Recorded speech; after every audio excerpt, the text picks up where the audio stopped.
बात करेंगे गांव की। हम बात करेंगे गांव की बातों को शहर तक लाने की।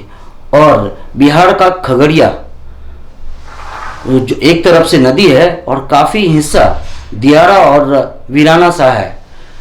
खास करके कुछ हिस्सों पे जनसंख्या जो है सेंट्रलाइज है और वैसे एरिया में अभी एक सड़क और एक ट्रेन माध्यम है और वहाँ लगातार दूसरी बार माननीय सांसद जीत कर रहे हैं महू अली केसर जी और जनता ने इनको दोबारा जिताकर भेजा है। लेकिन संयोगवश ये 2 साल कोविड के कारण भेंट चढ़ गया विकास।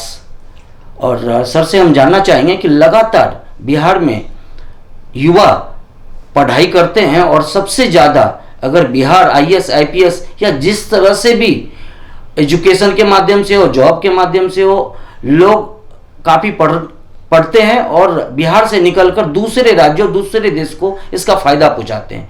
तो ऐसा क्या किया जाए जो बिहार के युवा को बिहार में ही रोका जाए?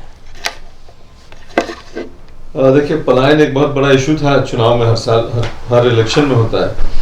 और ये सही बात है कि रोजगार अगर अपने यहाँ मिल जाए कुछ कम ही सही तो लोग जाना कहीं उसको तरजीह नहीं देंगे और अपने यहाँ रहेंगे।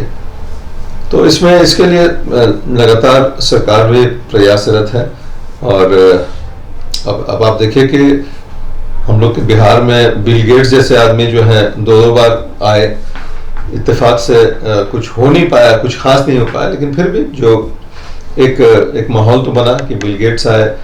पहले लोग थोड़ा लॉ एंड ऑर्डर को लेकर के इन्वेस्ट नहीं करना चाहते थे। बिजली एक मेजर प्रॉब्लम था। अब हर यूनिट तो अपना कैप्टिव यूनिट बिजली का नहीं बनाएगा, वो बहुत एक महंगा होता है। और रोड सड़क की भी हालत खराब थी।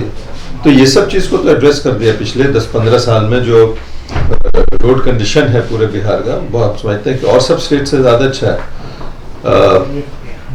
जो बिजली की जो प्रॉब्लम थी वो तो बिल्कुल ही समाप्त हो गई। करीब 22 घंटा 23 घंटा 20 घंटा तो हर जगह बिजली 24 घंटा मान के चलिए 1-2 घंटा तो ऐसे ही। तो ये सब समस्याएं खत्म हुई हैं। अब पिछले 2-2.5 साल तो हम लोग कोविड को लेकर के इन्वेस्टमेंट का जो इन्वेस्टमेंट था वो भी पूरे दुनिया में बंद हो गया। और अनएम्प्लॉयमेंट जो था ही हम लोग के बिहार में और पूरे मुल्क में, उसमें इजाफा हुआ, इसमें कोई शक की और कोई दो राय नहीं है।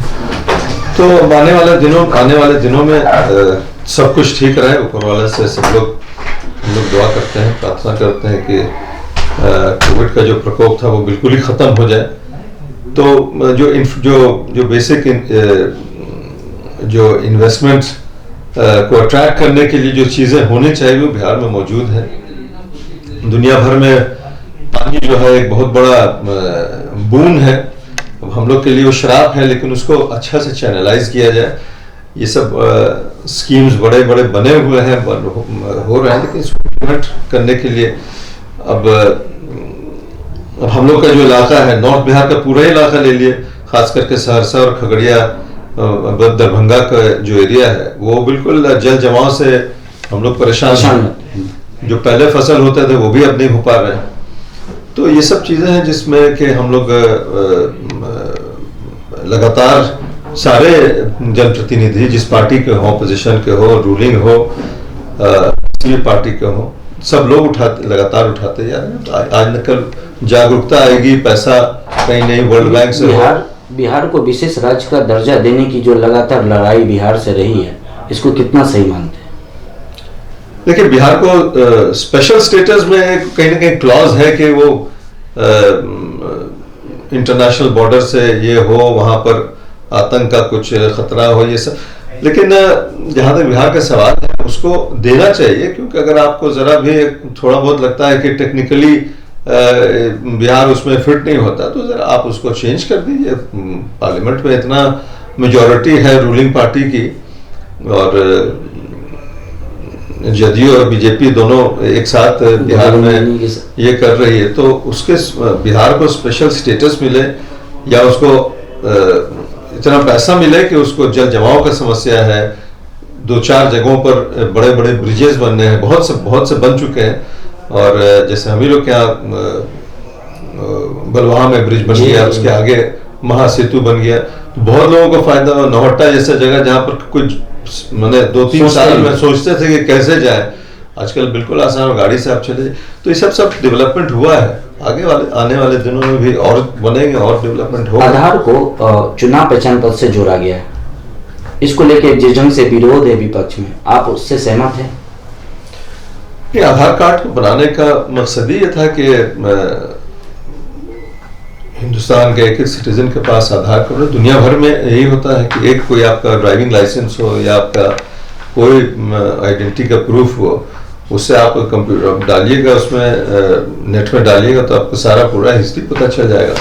तो ये सारे दुनिया में है, यहाँ भी है। तो टेक्नोलॉजी का फ़ायदा तो उठाना ही चाहिए। उससे बहुत सी चीज़ जो पेपर वर्क में आदमी इधर से उधर कर देते थे, सही को गलत करते थे, वो अब नहीं हो पाएगा। तो ये तो होना ही चाहिए, बिल्कुल सही। एक सदन से रिलेटेड है, सदन लगातार हंगामे की पेट चढ़ा और समय से पहले सत्र की समाप्ति करनी पड़ी, और सरकार के जो बिल थे क्या समय से पहले एक दिन पहले, आज खत्म होना था, कल खत्म हो गया। समय से पहले तो नहीं, लेकिन कहीं ना कहीं ऑपोजिशन में जो हमने पहले भी इंटरव्यू में बताया था, हालांकि हम लोग एनडीए के हिस्सा है, पार्ट है, लेकिन जो कहीं कमी है उसको स्वीकार करना चाहिए।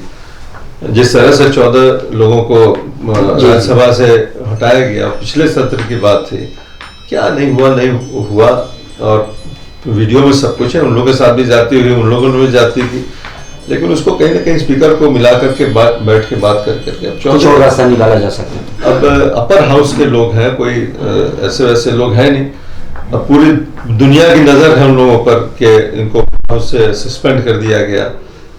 तो पक्ष जो भी हो कि वो अपना फॉल्ट बताते हैं, ये अपना फॉल्ट जो भी हो, लेकिन कहीं ना कहीं इसको समझौता करके ख़त्म करना चाहिए था। जिस तरह से किसान बिल पर अब हम लोगों ने वापसी ली, तो उसी तरह से अपोजिशन को भी अपना बोलने का इख्तियार है, राइट है, देना चाहिए। उससे सरकार ही जागरूक रहती है और पूरे देश के लिए वो एक अच्छा सिस्टम सोच बूझ करके समझ कर बनाया गया, उसको आप थ्वाट कर दीजिएगा तो ये किसी के लिए अच्छी बात है। बस एक लास्ट है आपसे कि काफ़ी सीनियर नेता हैं अपनी पार्टी से, और पासवान जी आपके साथ नहीं है, कमी महसूस होती है? बिल्कुल कमी महसूस होती है। वो एक पार्टी के लीडर तो थे ही, और लगातार 40-50 साल से राजनीति में रहे और बेदाग रहे, लेकिन उससे बढ़ के इतने अच्छे और इतने सरल इंसान थे, इतने बड़े आदमी होने के बावजूद इतना डाउन टू अर्थ आदमी थे कि उनकी कमी हम लोगों तो होती ही है। सारे जितने कटिंग अक्रॉस पार्टी लाइन जितने पॉलिटिकल लीडर जिससे भी बात कीजिए, सब बोलेंगे भाई रामविलास पासवान जी के जैसा आदमी नहीं। तो ये सबसे बड़ी उपलब्धि हम समझते हैं कि एक महान इंसान थे। सर, नया साल है और दही चूड़ा बिहार का एक अच्छा पहचान है। तिला संक्रांति, दूर देहात, ग्रामीण क्षेत्र तक ये आपका मैसेज? बिल्कुल, सबको शुभकामनाएं नए साल का भी, तिल संक्रांति का भी। और कोविड हम लोग को इस बार बिल्कुल हम लोग से अछूता रहे, ये सब के लिए, पूरे देशवासियों के लिए शुभकामना है, दुआ है। और हम लोग सब मिलजुल करके तरक्की करें, बिहार तरक्की करे, हिंदुस्तान तरक्की करे, हमारे कॉन्स्टिट्यूंसी के लोग खुश रहें, आबाद रहें, तरक्की करें। और उनको बहुत बहुत धन्यवाद मेरी तरफ से, दोबारा हमको चुन करके भेजा है। पिछले 2 साल में बहुत कम कुछ कर पाए हम लोग, जैसे पूरे दुनिया में काम में कहीं ना कहीं कमी रही है प्रोग्रेस में। तो आने वाले दिनों में हम लोग उसको मेकअप करें, ये शुभकामना के साथ। जी, आप सुन रहे थे मकबूल अली कैसर जी को, खगड़िया के दूसरी बार सांसद हैं और आपके साथ बने हुए हैं। आप एक बार फिर सांसद के साथ रहिए, बने रहिए, आप देखते रहिए दूर देहात न्यूज। मैं रवि नीरज, दिल्ली से।